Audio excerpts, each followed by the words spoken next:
보물이 되는 지식을 찾아 떠납니다. 펼쳐라 보물지도. 와. 네.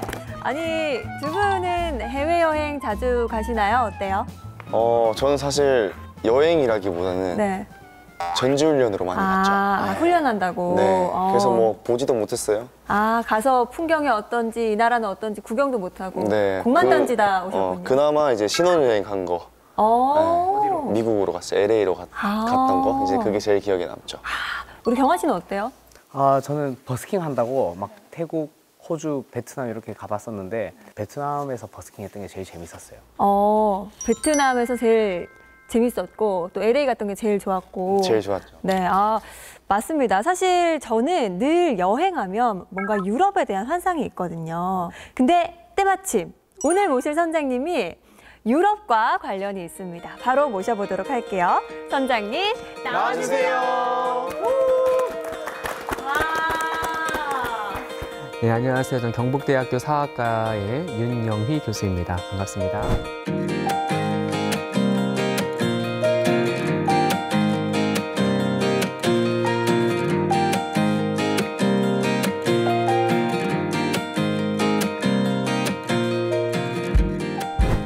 아니 제가 선장님 소개를 유럽과 관련이 있는 유럽을 잘 아시는 선장님이 나오신다라고 했는데 제가 잘 소개를 한 걸까요? 네, 그렇죠. 저는 이제 유학 경험이 있기 때문에 그 지역의 역사, 문화, 또 여러 가지 정말 풍물 그런 것들을 경험할 수 있는 그런 시간을 보냈었습니다. 그럼 오늘 저희가 들을 수 있는 수업도 좀 유럽과 관련이 있는 수업인가요? 아무래도 그렇겠죠. 저는 이제 학교에서 역사를 가르치는데요. 역사를 가르치다 보니까 그런 근대라는 개념, 현대라는 개념이 어떻게 생겼을까 그런 게 관심이 많이 가더라고요. 그것이 시작된 유럽에서의 사건을 오늘 한번 다뤄보고자 합니다. 좋습니다. 오늘 우리 선장님과 함께 유럽으로 떠나는 지식항해 바로 시작해 보도록 하겠습니다.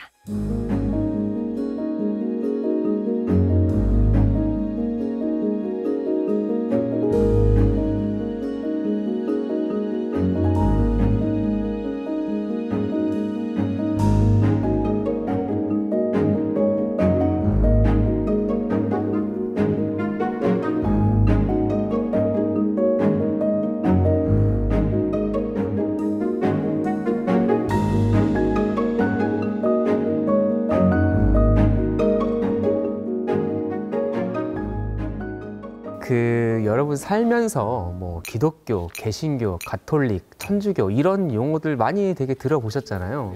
근데 정확한 뜻을 아세요?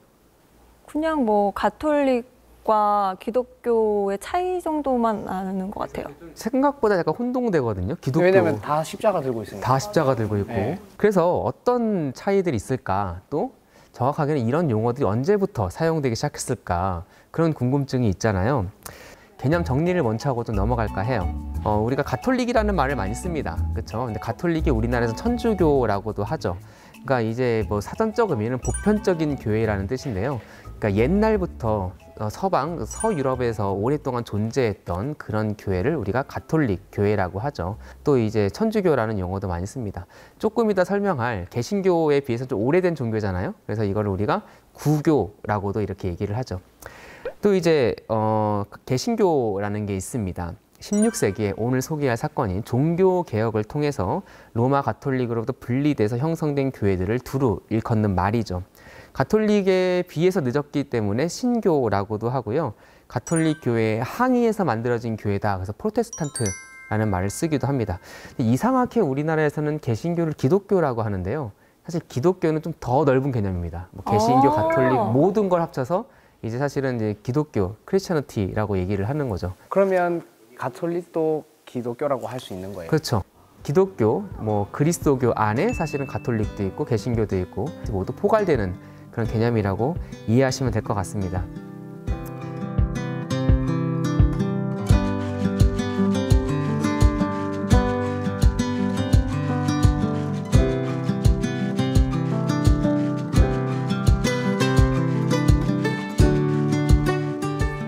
그래서 이 오늘 주제가 이제 종교개혁이라는 건데요. 워낙 서양에서 유명한 사건이니까 그냥 더 레포메이션 하면은 그냥 종교개혁이구나. 사실 이제 그렇게 이해를 하는 거죠.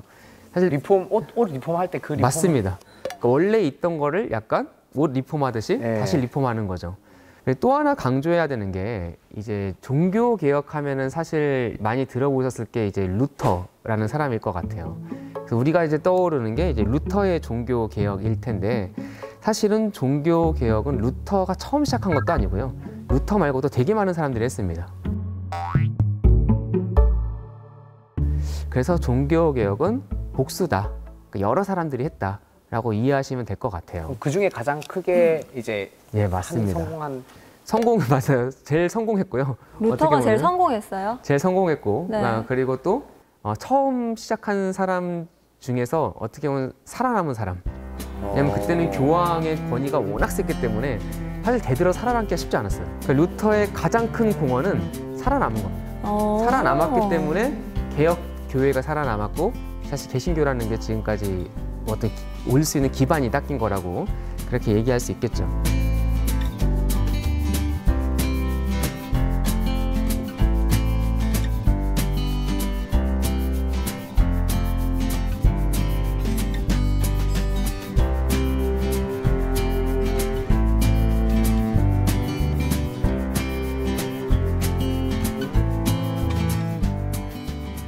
그럼 왜 종교개혁하면 루터고 루터는 종교개혁은 중요한가? 그 이야기를 하기 위해선 종교개혁이라는 게 왜 일어나는지 좀 설명할 필요가 있을 것 같습니다.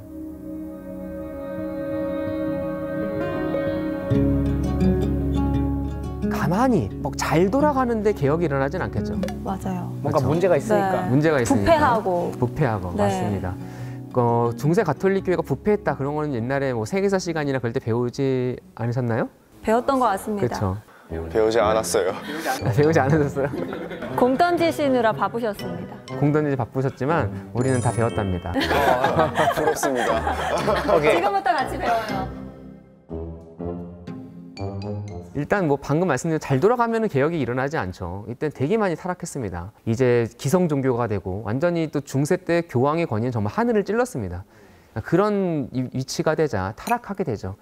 되게 많은 타락의 예가 있는데 한 가지만 좀 말씀드릴까요? 스테파노 6세라는 교황이 있습니다. 이 사람 자체가 레오 5세라는 사람을 쫓아내고 교황이 돼요. 그런데 아시다시피 가톨릭 성직자는 결혼하면 안 되잖아요. 마로치아라는 여성과 내연 관계였고 그리고 거기서 아이도 태어납니다. 할 거 다 했네. 할 거 다 했죠. 그리고 그 아이가 나중에 요한 12세라는 교황이 또 됩니다. 아, 그 자식도? 예, 자식도 또 교황이 네. 되면서 신기한 일이 일어나죠. 그리고 이제 또 마로치아라는 여성은 이 사람만 사귄 게 아니라 또 레오 6세라는 교황이랑 또 사깁니다.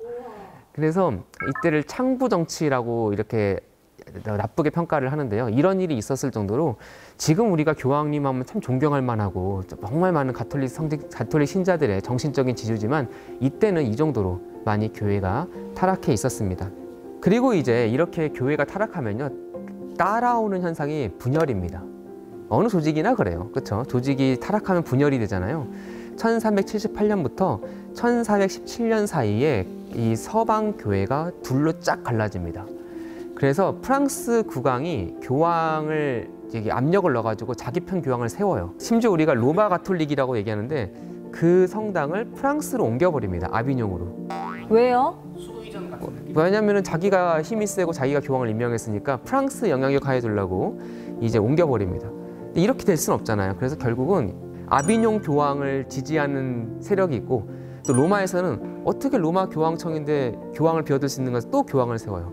그래서 로마 교황을 지지하는 또 나라들이 생깁니다.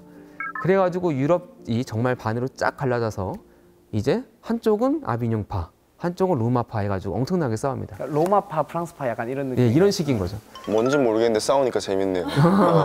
그래서 우리가 지금은 교황님 하면 되게 정신적인 지주 존경을 많이 받지만 이게 정말 권위가 땅에 떨어지잖아요. 그래가지고 교회 지도자들이 이제 모입니다. 피사라는 곳에 모여서 회의를 해요. 이게 말이 되는가? 둘 다 물러나고 새로운 교황을 뽑자. 우리 다시 옛날로 돌아가자. 근데 어떻게 됐을까요? 다 동의 안 할 것 같은데요. 결과적으로 교황이 3명이 됩니다. 그럴 줄 알았어요. 어이구. 교황의 권위가 결정적으로 떨어지는 계기, 그리고 교회의 권위 상당히 손상되어 있었겠죠. 그러니까 어느 날 루터가 짠 나타난 게 아니라 이런 배경 속에서 이제 교회 개혁이 필요했던 것이죠. 특히 이때 혼란했어요. 혼란의 되게 중요한 이유 중 하나가 뭐였냐면 바로 팬데믹이었습니다. 역병이 돌았어요. 코로나. 코로나는 그때는 없었을 것 같아요. 코로나이고 싶지만 코로나는 아니었고요. 흑사병. 맞습니다. 흑사병. 패스트라고 불리는 흑사병이죠. 전 유럽에 흑사병이 도는데 들어보셨겠지만 이때 정말 많이 죽었습니다.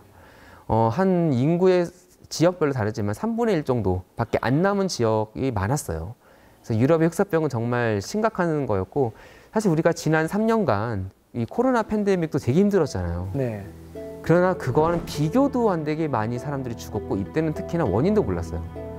그러니까 민심이 말 그대로 흉흉해지고 미신이 되게 유행하고 사람들이 특히나 기존의 권위, 교황이라든가 그렇죠? 교회라든가 이런 권위에 대해서 상당히 의구심을 갖게 되는 배경이 있었던 것이죠. 말 그대로 대공포의 시대였습니다. 또 이런 상황 속에서 르네상스라는 게 일어나죠. 르네상스는 이제 옛날의 고대 그리스 로마 시대의 학문, 사상, 그리고 철학 이런 게 약간 부활한 그런 거라고 하면 될 것 같아요. 예술 문학이 엄청 부흥한. 맞습니다. 네. 유명한 모나리자라든가 뭐 그런 라파엘로 그림 같은 거 걸어놓겠죠. 잘 보시면 상당히 그 그림은 되게 인간 중심적이라는 거 아실 수 있을 겁니다. 왜냐하면 고대 그리스 로마 시대 때는 상당히 모든 게 인간 중심적이었어요. 하다못해 신도 인간 중심적이었습니다. 제우스 생각해 보세요. 제우스 막 맨날 바람 펴요. 사생아도 낳고 헤라는 맨날 질투해요. 그 정도로 인간 중심적인 그런 세계관이 이때 변화했습니다. 한마디로 세상이 되게 많이 바뀌고 있었어요. 그런데 그런 세상이 바뀌고 있는데 중세인의 삶과 생각을 지배했던 교회는 어떤 반응을 보이고 있었을까? 사실 말 그대로 혼돈에 빠져 있었습니다. 어떻게 할지를 몰라 했습니다. 그래서 대표적인 사건이 그거 같아요. 갈릴레오 갈릴레이의 재판. 지구 둥글다 그거. 그렇죠.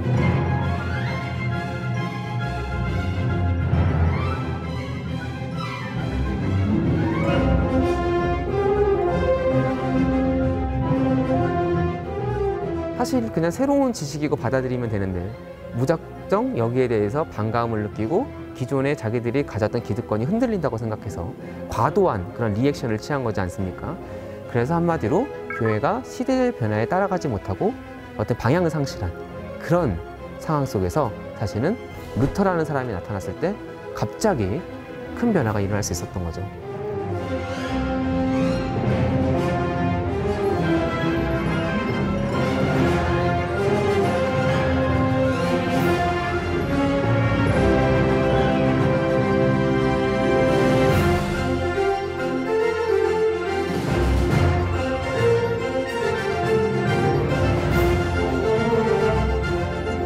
뭔가 근본적인 개혁이 필요하다라고 느끼는 사람들이 등장했습니다. 그 중에 한 명이 바로 지금부터 소개할 루터라는 사람이죠.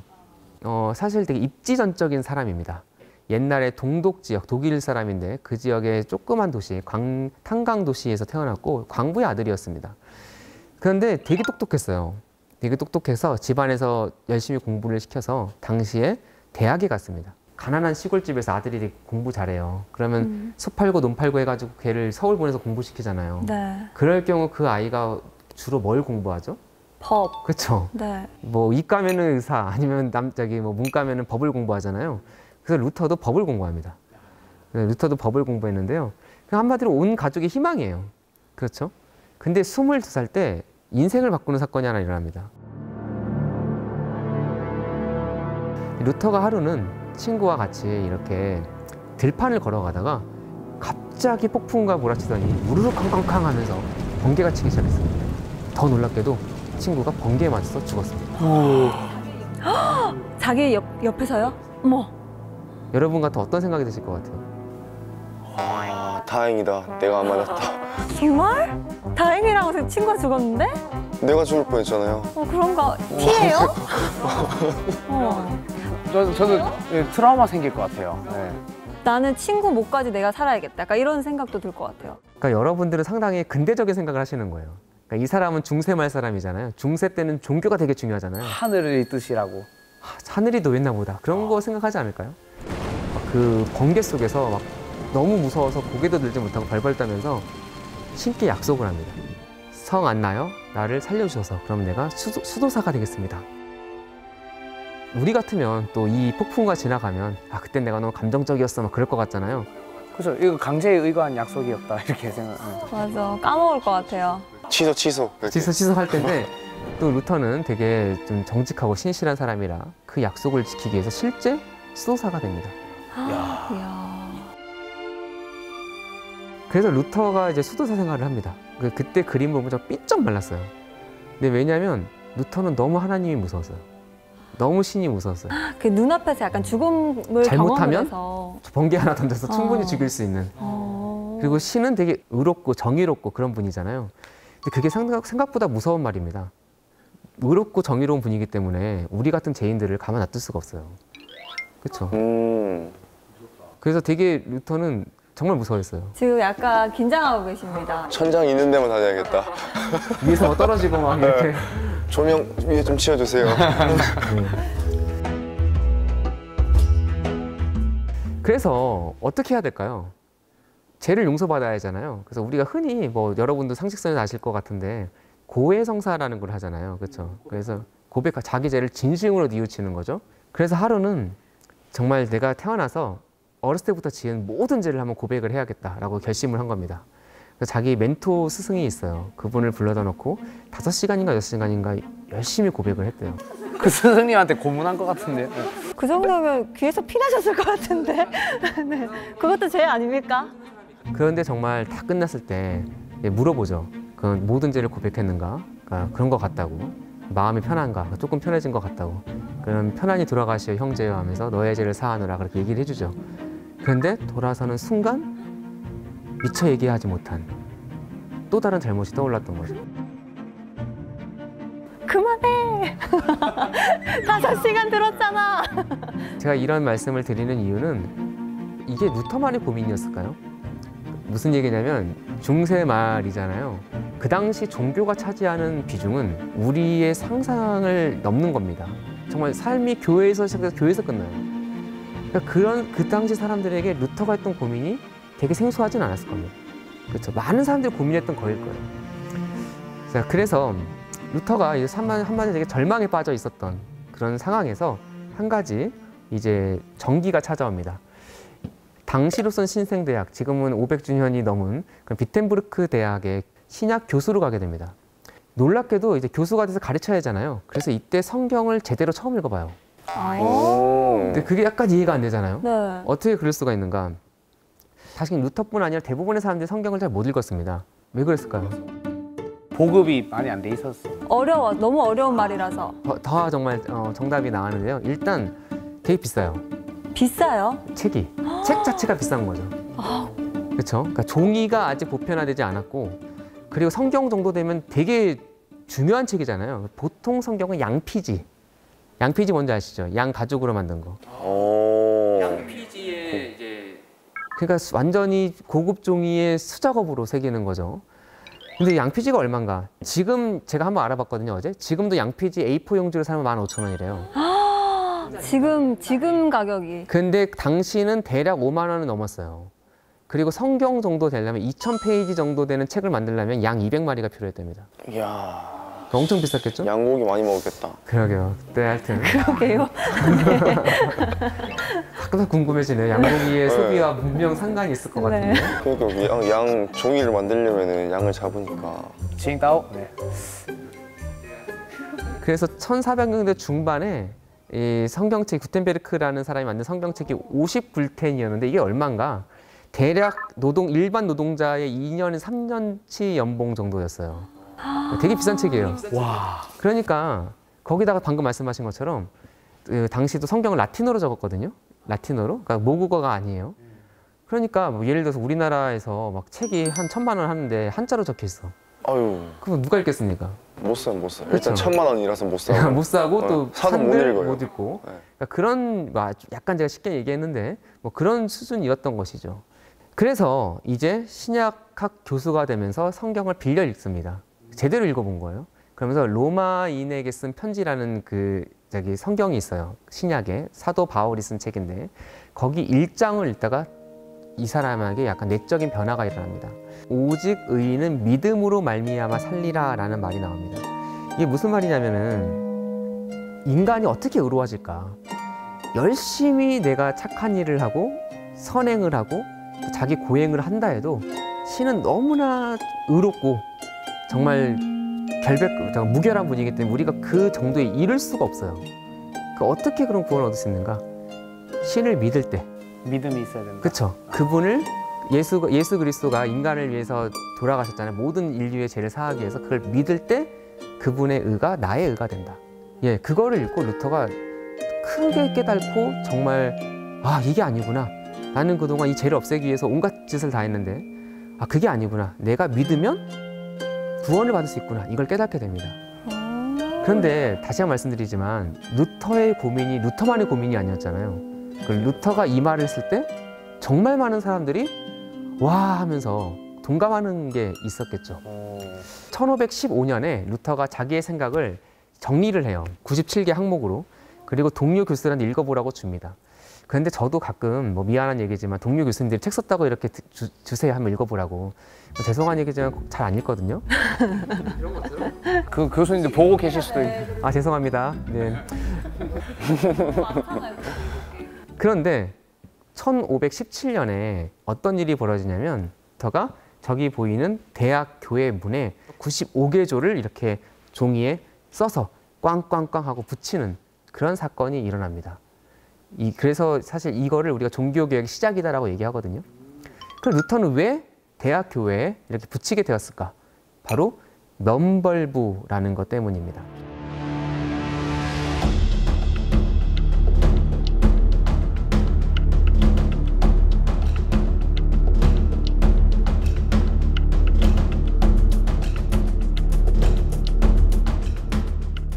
내세의 벌을 그거를 이 증서를 샀을 때 이제 덜해준다는 거죠. 예를 들어서 지금 되게 유명한 선전 문구를 이렇게 말을 하거든요. 면벌부가 죄인들을 세례보다 더 깨끗하게 만들고 타락하기 전에 아담보다 더 순결하게 만들 뿐 아니라 면벌부를 판매하는 자의 십자가는 그리스도의 십자가만큼 효력이 있다. 황금한 바닥에 동전이 땡그랑하고 떨어지는 순간 연옥에 있던 영혼은 화살처럼 솟아오른다. 아니 근데 이게 약간 종교가 이렇게 너무 대놓고 돈을 약간 돈을 요구하면서 상업적으로 이렇게 홍보 문구를 써도 됩니까? 사실은 이래서는 안 되죠. 정말 그 당시 농민들의 삶이 얼마나 팍팍했겠습니까? 이런 문구로 사람들을 현혹해서 팔게 되었던 거죠. 근데 그런 거 있는 것 같아요. 뻥을 치려면 크게 쳐야 돼. 그렇죠. 막 얼마나 딱 다가오지 않습니까? 맞아요. 이 사람들은 솔깃하긴 합니다. 구원이 너무나 중요한데 그렇잖아요. 이걸 땡그랑 하고 떨어지는 순간 자기 사랑하는 분의 영혼이 천국으로 솟아오른대잖아요. 그러니까 얼마나 좋습니까?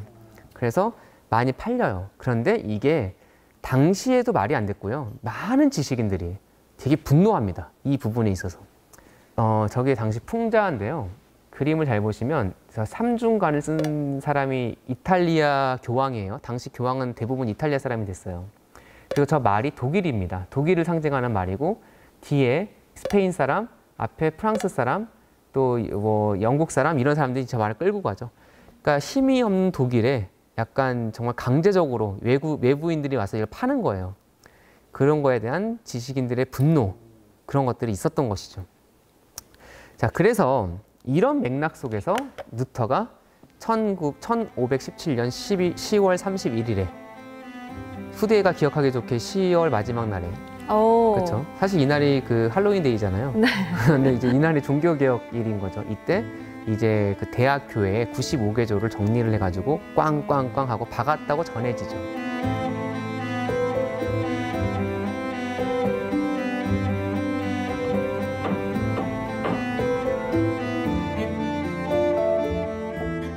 그래서 이게 사실 루터는 그냥 대학 교수고 자기 지역 사람들한테 얘기하고 싶었어요. 그렇죠? 근데 이게 파란을 일으킵니다. 루터는 전혀 의도하지 않았는데 그 핸드라이팅으로 손으로 적었거든요.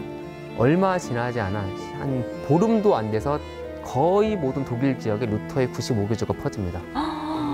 근데 그만큼 열망을 했었나 봐요. 이렇게 누군가가 반박을 해서 이 썩어 빠진 이 교황과 교회를 어떻게든 바꾸고 싶었다는 열망이 그만큼 많았을 것 같아요. 분위기가 가득 차 있는데 네. 누군가 나타났으면, 사실 루터가 아니어도 누군가 나타났으면 어쩌면 이런 반응이 나타날도 뭐 그게 하나도 이상하지 않을 그런 시대적 배경이 있었겠죠. 네, 그래서 근데 이게 95개조 내용이 뭐냐면 주로 이제 면벌부를 공격하는 건데 더 나아가서 이제 교황의 권위에 대한 도전이죠. 왜냐하면 이게 말이 안 되는 건데 이게 어떻게 정당화될 수 있는가? 교황과 가톨릭 교회가 이거를 승인했기 때문이잖아요. 근데 그럴 권한이 있다고 생각을 하죠. 그게 아니라는 겁니다. 교황보다 더 높은 권위가 신자에게는 있으니 그게 뭐냐면 바로 하나님의 말씀이 성경이라는 거죠. 성경 어디에 면벌부에 대해서 정당화할 수 있는 그런 내용이 있겠습니까? 그렇죠? 그래서 사실은 루터가 면벌부를 공격했지만 그 안에 내포된 내용에 되게 포텐셜이 있었던 겁니다. 즉 신자의 신앙생활에 있어서 최고의 권위를 가지는 것은 사실은 성경이라는 거죠. 교황권에 대한 공격을 루터가 처음 한 건 아닙니다. 그래서 얀 후스라는 사람은요, 루터보다 100년 전에 비슷한 얘기했다가 이 사람은 진짜 말 그대로 화형당해 죽어요. 끌려가가지고 또 종교회의가 열리는데 오라고 그래요. 갈까 말까 고민하니까 안전 보장을 해줍니다. 증서도 써줘요. 근데 갔다가 이제 화형당해서 죽어요. 그런데 거의 비슷한 얘기를 한 루터는 100년 후에 살아남습니다. 회의 안 갔어요? 이따가 보니까 가요. 그런데 살아남는데 살아남을 뿐 아니라 정말 모든 유럽에서 정말 막 열기가 막 일어나거든요. 약간 영웅화된. 예, 선풍적인 그런 인기를 끌게 되거든요. 그 차이가 어디서 생겼을까요? 그 55개조 반박문이 불티나게 퍼져나가면서 약간 민중들의 인기를 얻습니다. 그럼 95개조 반박문이 어떻게 퍼져나갈 수 있었을까요? 그러게요. 손으로 써서? 양가죽이 비쌌다고 했었는데. 그래서 이때 과학기술의 발전이 중요했어요. 오. 저 기계가 되게 중요했죠. 바로 구텐베르크의 인쇄기입니다.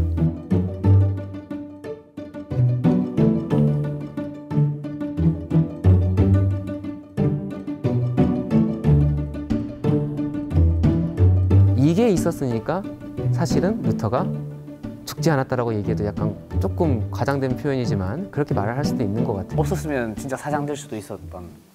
그 투마로우라는 영화 아세요? 약간 재난 영화? 네, 알아요. 그래서 그 영화 보시면 주인공들이 뉴욕에서 막 도망쳐요. 그 추위를 피해. 그래서 뉴욕 공공도서관에 들어갑니다. 근데 거기서 너무 추우니까 책을 불태워요. 근데 거기 사서가 어떤 책 하나 꼭 껴안고 있어요.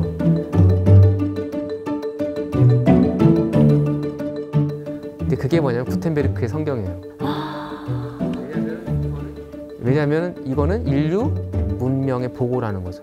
그 정도로 사실 어떻게 보면 인간의 지적인 그리고 어떤 사상적인 그런 영향력을 극대화할 수 있는 그 시작점이 바로 인쇄물이었던 것 같아요. 그래서 인쇄물 때문에 정말 순식간에 유럽에 퍼집니다. 손으로 써서 언제 퍼뜨려요, 그렇죠? 순식간에 유럽에 퍼지고 그래서 루터를 무시할 수는 없게 된, 함부로 할 수는 없게 된 그런 배경이었던 것이죠. 인플루언서가 됐네요. 인플루언서. 요즘 말로 인플루언서가 된 거죠, 그렇죠? 자, 그래서 가만히 있을 수는 없잖아요. 그래서 교황과 황제가 당연히 협박도 하고 회유도 합니다. 가톨릭 측에서도 요한 에크 또 요한 테첼 같은 신학자들이 나와서 루터와 이렇게 신학적 논쟁을 벌이기도 하고요. 이 과정 속에서 사실 루터는 자기의 생각을 더 정교하게 만들고 더 가톨릭 교회에서 이제 떨어져 나갈 수밖에 없다는 생각을 하게 됩니다. 결과적으로 그 당시 교황이었던 레오 10세가 루터를 파문합니다.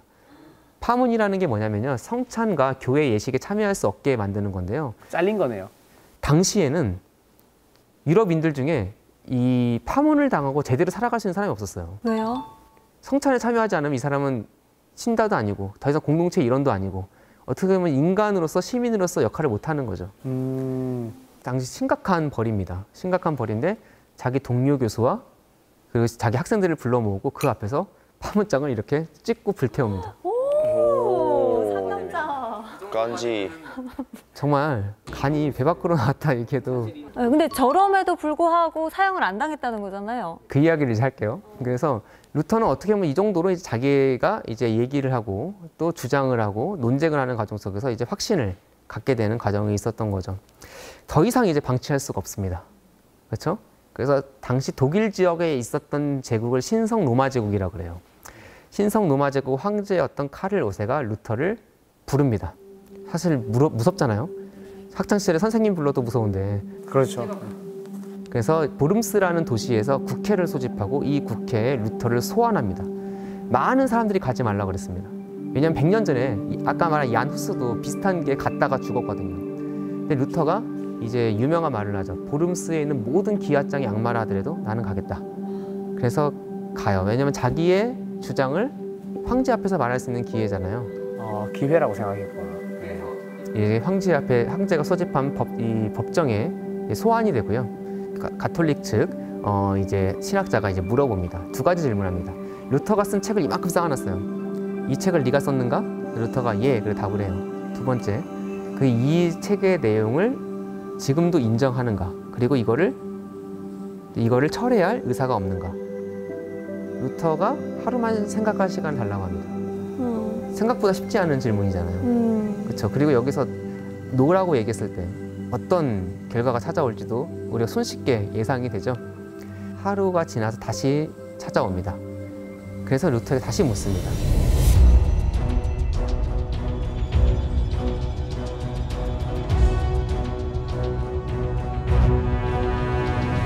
그래서 루터가 다시 한번 첫 번째 질문, 이거 내가 썼다 인정하고 두 번째 질문에 대해서 답을 합니다.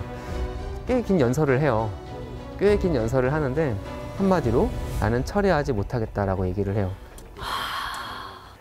저기 써 있는 루터의 마지막 최후 진술을 이항은 아나운서가 한번 읽어주실까요? 나의 양심은 하나님의 말씀에 의해 사로잡힌 바 되었습니다. 나는 철회할 수도 없으며 철회하지도 않겠습니다. 왜냐하면 자기의 양심에 불복하는 것은 옳은 것도 안전한 것도 아니기 때문입니다. 나는 여기 서 있습니다. 신이여 나를 도우소서. 아멘. 예, 되게 유명한 연설이고요. 그래서 여기서 이제 So help me God이라는 말을 하는데, 그래서 신이여 나를 도우소서. 지금 이거를 영국도 그렇고 미국도 그렇고 공직자가 취임할 때 이걸 약간 관용구처럼 지금도 사용합니다. 루터는 어떻게 됐을까요? 이쯤 되면 진짜 처형을 당하셔도 충분히 스토리상 왜? 근데 이제 반전이 있으니까 또 이제 역사 공부하는 맛이 있는 거잖아요. 너무 뻔한 결론이 안 나오니까. 그래서 루터는 결과적으로 이제 보름스 국회에서 유죄가 되고요. 그리고 일종의 공민권 박탈이 됩니다. 이제 루터는 이단이 됐고 아무도 그에게 처소나 식량이나 그런 걸 제공할 수 없고, 그리고 그가 저술한 책은 인류의 기억 속에 지워져야 된다. 이런 판결을 받게 됩니다. 사실 이때 루터를 대부분 사람들이요, 루터는 누군가 죽일 거라고 생각했고 루터도 난 곧 죽을 거라 생각을 했어요. 뜻밖의 일이 일어납니다. 뭐냐면 루터가 갑자기 사라져요. 갑자기 사라집니다. 납치됐나요? 예, 납치됐어요. 그래서 이제 어떻게 된 걸까요? 누가 납치를 했죠? 그걸 되게 궁금해서 사람들이 네. 실제로도 궁금했는데, 이제 나중에 밝혀진 바로는 작센의 선제후 프리드리히가 루터를 납치시킵니다. 자기 부하들에게 루터를 납치해서 어딘가 숨기라고 그래요. 그래서 나한테도 보고하지 말라고 그래요. 왜냐면 황제가 물어볼 수 있잖아요. 그래서 루터를 저기 보이는 바르트부르크라는 성에 숨깁니다. 그러니까 지켜주려고 했던 그쵸. 거죠?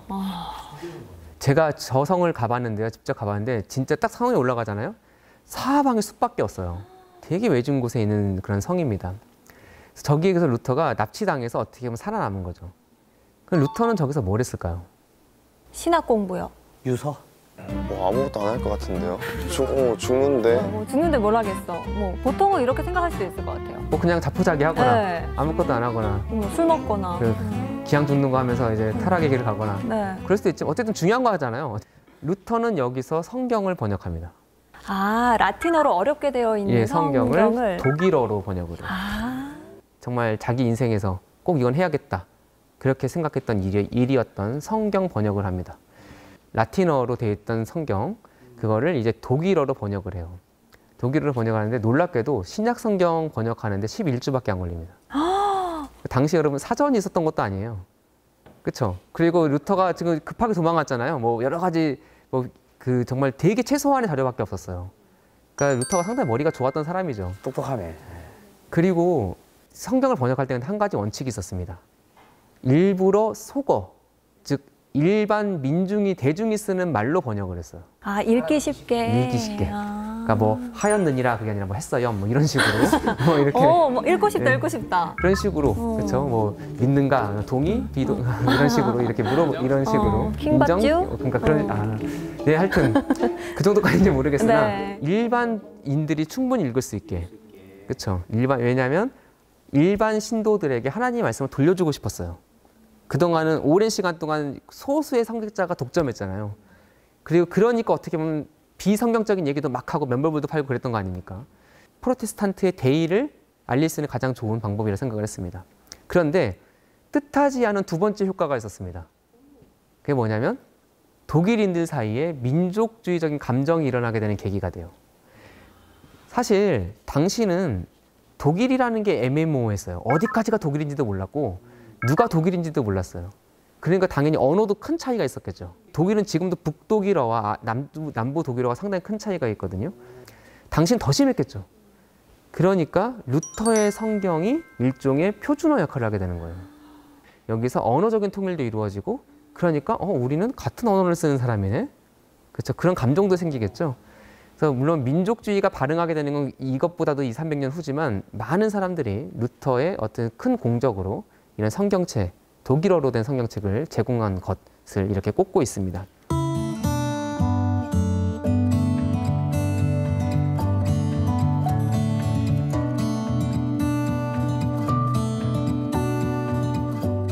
자, 그래서 루터가 이렇게 떠나 있었잖아요. 성에 숨어 있었는데 보니까 안 되겠는 거예요.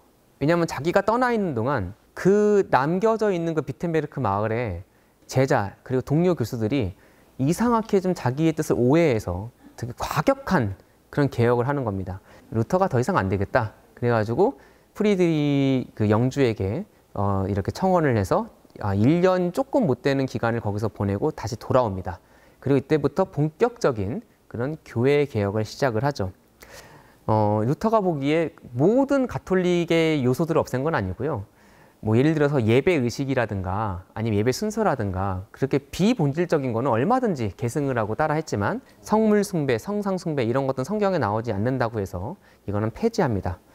그리고 이제 미사를 단순화하고 당시는 라틴어로 미사를 했었는데 일반인이 알아들을 수 있게 현지어로 예배를 드리게 하고 그리고 이제 교회 구조도 변화를 일으키죠. 이제 유럽에서는 1000년 가까이 교회는 하나였는데 개혁된 교회, 가톨릭 교회와 다른 또 다른 형태의 교회가 이제 이때부터 생겨난 것이죠. 그래서 우리가 개신교회라고 하는 거예요. 그러니까 원래 가톨릭 교회가 있고 여기서 리폼된, 개혁된 교회다 해서 개신교회라고 우리가 얘기를 하는 거죠.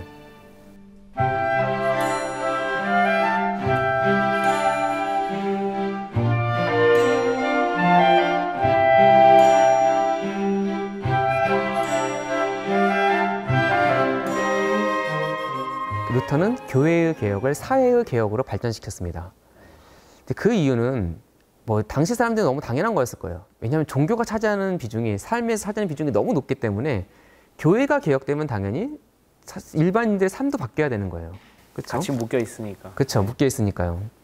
루터는 가난한 사람과 고아를 돌보는 구빈원을 설립하고 그리고 스스로 그 자기 역병으로 고아가 된 아이들 8명 정도를 키웠어요. 입양해서요? 그러니까 당신 입양이라는 개념은 없었죠. 뭐 지금 법적으로 뭐 데려오고 그런 건 없었지만 거의 자식처럼. 그래서 어떻게 보면은 이제 신자가 사회적인 책임을 다하는 그런 모습을 보였고요. 그리고 1523년에 작센의 영주에게 청원을 해서 라이프치히 공동기금이라는 걸 만듭니다. 구제 기금을 만든 거예요. 세금의 일정 부분을 구제 기금으로, 복지 기금으로 이렇게 할당을 하는 그런 제도를 루터가 만들기도 했습니다. 자선 사업처럼 이렇게. 예. 그거를 이제 뭐 그냥 자기가 개인적으로 도와주는 게 아니라 사회 제도로 그거를 이제 만들 사람도 루터였습니다. 약간 진짜 현대 복지 제도 같이 그렇게 했네요. 네, 그런 좀 씨앗이 그때 보이는 거죠. 그리고 교육도 되게 강조했어요. 왜냐하면 신자들을 가르쳐야 돼요. 가르치다 보니까 뭐 성경도 가르쳐야 되지만 그들이 성경을 이해하려면 뭐 읽고 쓰기 이런 걸 해야 될 거 아닙니까? 그래서 루터파가 퍼지는 곳에서는 사실은 학교가 많이 발달을 하게 됩니다. 그리고 또한 루터는 여성의 지위에도 관심이 많았습니다. 일단 수녀들이 이렇게 믿음을 바꿀 경우 결혼하는 것을 권장을 했고요. 독일의 여러 제후들에게 모든 마을에서 여아들이, 어린 여자 아이들이 독일어를 배울 수 있는 학교를 지어달라고 청원을 한 사람이 또한 루터였습니다.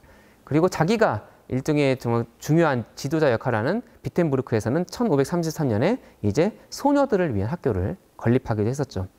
그래서 루터파가 퍼지는 지역에서는 여성과 빈민에 대한 교육이 되게 중요한 그런 공동체의 사업으로 발전을 하게 됩니다.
관계가 성립이 되겠죠.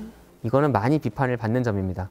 그래서 살아남기 위해서 어떻게 보면 군주권과 유착을 했는데 이것 때문에 정치적으로 보수화되고 또 루터교는 국가 통치 이념화되는 그런 경향을 보이게 됩니다. 그리고 이제 두 번째로 비판받는 지점이요. 루터가 자기를 지지하는 농민들의 반란이 일어났을 때 그걸 모른 척합니다. 더 정확히 얘기하면은 그들을 비판하고 상당히 공격까지 하게 됩니다. 루터는 상당히 이게 사회 질서를 흔든다고 생각을 했고, 그리고 루터는 신자가 자유를 갖고 있지만 그것이 어떤 영혼의 자유이지 어떤 육신적인 자유라고 생각하진 않았어요. 그래서 사실 여기에도 프리드리히도 있었겠죠. 자기를 지지해주는 그 영주가 있는데 그에 대한 반란을 루터가 지지하기 쉽진 않았겠죠. 그러니까 일반 민중들 그리고 농민들은 사실 이때부터 루터에게 실망하고 돌아선 그런 측면도 있습니다. 그러니까 사실 옛날에 생각을 해보면 결은 조금 다르긴 하지만 루터도 약간 기득권에 도전하는 입장이었잖아요. 농민들은 그런 모습을 보고 또 좋아했는데 약간의 배신감을 느꼈을 것 같아요. 생각을 해보면 루터의 신학을 이해하려면 좀 뭘 많이 배운 사람이어야 돼요. 그렇죠. 오랜 기간 동안 사실 프로테스탄티즘, 종교개혁은 식자층, 좀 배운 사람들에게 이해되고 인기를 끄는 그런 종교인 측면도 있었죠. 그리고 이제 마지막으로 이제 당시 종교개혁자들은 루터는 직접적으로 그러진 않았는데 뭐 자기의 신념을 보존하고 확산하기 위해서 사실 전쟁이나 폭력을 쓰는 것을 서슴지 않았습니다. 종교인들이요? 네, 그것도 사실은 아까 말한 그 연장선이 있어요. 무슨 얘기냐면 당시 사람들에게 종교가 삶에서 차지하는 비중은 너무 높아요. 그리고 마을 공동체가 그렇게 크지 않잖아요. 그러니까 우리 마을에서 사실 누가 어떤 종교를 믿는 건 남의 얘기가 아니에요. 그렇기 때문에 얼마든지 당시 사람들은 자기의 종교적 신념을 위해서 무기를 들 수 있었습니다.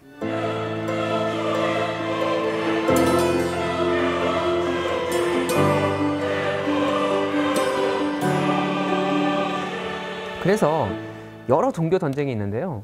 딱 두 가지만 말씀드리고 이제 좀 마무리할까 해요. 첫 번째가 슈말칼덴 전쟁이라는 겁니다. 이 슈말칼덴 전쟁으로 아우구스부르크 조약이라는 게 맺어집니다. 가톨릭과 루터파 사이에 합의가 맺어져요. 그래서 어떤 합의가 맺어지는가? 우리 너무 종교 문제 복잡하잖아요. 그러니까 영주의 종교가 그 지역의 종교다. 무슨 얘기냐면 작센의 영주가 루터파예요. 그럼 그 지역 사람들은 루터파를 믿는 거야. 약간 종교의 자유는 없네요. 근데 이게 약간은 발전입니다. 영주들한테는 종교의 자유가 있는 거고 그전에는 아예 선택지가 하나였는데 저거 선택지가 또 하나 늘어난 거잖아요. 기존에 가톨릭만 있는 게 아니다. 아니니까요. 요거 믿고 싶으면 이사를 가야겠네요. 그렇죠. 그런 자연스럽게 그런 결론으로 이어지겠죠. 이제 선택을 할 수 있는 가톨릭 아니면 루터파 이렇게 선택지에 들어가게 되었죠. 근데 여러분이 보시다시피 완전한 해결책은 아니죠. 그래서 또 전쟁이 일어납니다. 그게 바로 30년 전쟁이라는 거예요. 이름도 무시무시하지 않습니까? 그래도 100년에 비하면 짧은데. 그러네요. 30년간 저렇게 싸웠고요. 그 결과 독일은 저렇게 산산조각 납니다. 눈이 아플 지경입니다. 눈이 아플 지경이죠. 네. 그래서 30년 전쟁의 결과물이 베스트팔렌 조약이라는 건데요. 일단 루터파 말고 깔뱅파도 이제 선택지에 들어갑니다. 선택지가 조금 더 많아졌어요. 그리고 기본적으로 아우구스부르크 조약처럼 영주의 종교가 그 지역의 종교인 건 맞아요. 그런데 아까 말한 것처럼 그 지역에 사는 다른 종교인 사람들 있잖아요. 그 사람들을 위해서 일정 기간 유예 기간을 뒀습니다. 유예 기간이요? 네. 어떤 유예 기간? 한 2, 3년간은 그 지역에서 이제 영주의 종교에 상관없이 이제 종교적 자유를 누릴 수 있었던 거죠. 개인의 자유가 완벽한 자유는 어느 아닌 것 정도는 같아요. 조금 늘어난 거죠. 왜냐하면 일정 기간 유예 기간을 두고 믿을 수 있게 해줬으니까. 그럼 3년 지나면 다시 여기로 해야 돼요? 그래서 그것 때문에 이제 인구 이동도 많았고 또 사실 탄압도 계속 지속이 돼요. 그래서 독일은 계속된 종교 전쟁이 있게 됩니다. 이제 신성 노마 제국이 형식적으로는 있지만 각 지역 영주들이 완벽한 주권과 외교권을 갖게 됩니다. 그러니까 종교 때문에 더 이상 함께 갈 수가 없는 거예요. 다른 지역이랑. 그래서 독일은 이때 일종의 3등 국가로 전락하죠. 한 많을 땐 300여 개 나라로 갈라지게 됩니다. 그래서 이때부터 유럽에서 사실 독일의 힘이 약해지고 프랑스의 힘이 강해지는, 사실 이런 상황에서 독일이 결국 언제까지 1872년에 비스마르크가 통일할 때까지 독일은 상당히 어려운 그런 시기를 겪었던 것이죠. 그게 다 종교 때문이네요. 그렇죠. 그리고 이때 스위스와 네덜란드가 독립을 합니다. 공식적으로. 다시 한번 말씀드리지만 루터의 종교개혁에 여러 가지 의의가 있지만 방금 말씀드린 것처럼 여러 가지 한계 또한 있었고, 그 중에 하나가 종교 때문에 사람을 죽고 죽이는 종교 전쟁이 여러 번에 걸쳐서 일어났다는 거죠. 야, 종교가 뭐라고 그렇죠. 근데 그게 사실 유럽 역사에 남긴 흔적은 또한 꽤 큽니다.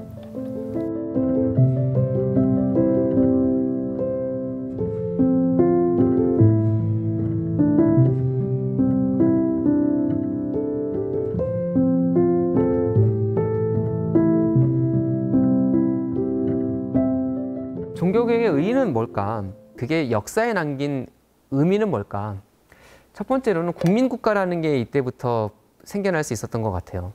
아까 말씀드린 것처럼 이제 베스트팔렌 조약으로 유럽은, 특히 독일 지역은 종교 때문에 생긴 각 지역이 사실상 독립된 나라로서 주권을 가지고 그리고 외교권을 행사하는 그런 나라가 됩니다. 이때부터 사람들 사이에 어떤 생각이 생기냐면 국제관계는 주권을 가진 국가들 사이의 관계다라는 생각이 퍼집니다. 그리고 이제 종교개혁은 민족주의를 발달시킨 촉매제의 역할을 했다. 어떤 동인 중 하나였다라고 말을 해도 과언이 아닐 겁니다. 두 번째로는 유럽의 종교 지형이 형성됩니다. 지금도 여러분 유럽을 가보시면요. 북쪽은 웬만하면 개신교고요. 남쪽으로 가면은 가톨릭이에요. 그 종교적 지형이 루터의 종교개혁으로 생겨났고 지금까지 이어져 내려오는 점에서 유럽 사회의 유럽의 지도를 분명히 바꾼 그런 사건이 종교개혁이었죠. 마지막으로 이제 루터의 종교개혁은 교회의 개혁이 사회개혁으로 이어져야 된다는 생각을 사람들이 갖게 만듭니다. 지금도 우리가 어떤 종교를 가졌던지 간에 뭐 불교가 됐건 기독교가 됐건 천주교가 됐건 간에 우리가 바라는 거는 종교가 일반인들의 삶을 돌봐주고 영적인 위로를 주고 또 뿐만 아니라 그들의 삶의 개선을 위해서 노력하는 그런 모습을 지금도 우리가 바라고 있지 않습니까? 어떻게 보면은 루터의 종교개혁으로 완전한 그런 모습이 회복된 건 아니지만 루터는 적어도 그거를 위해 노력했던 그런 사람이었습니다. 여러분이 배우셨던 것처럼 지리상의 발견이 유럽인들의 지리적인 인식 범위를 확 넓혀줬잖아요. 교회가 다른 형태의 교회가 있을 수 있다는 생각, 그리고 종교가 선택할 수 있다는 생각, 그렇기 때문에 관용을 해야 된다는 생각, 상당히 근대적인 개념인데 이런 생각이 퍼지게 된 것도 사실 종교개혁이 중요한 계기가 되었습니다.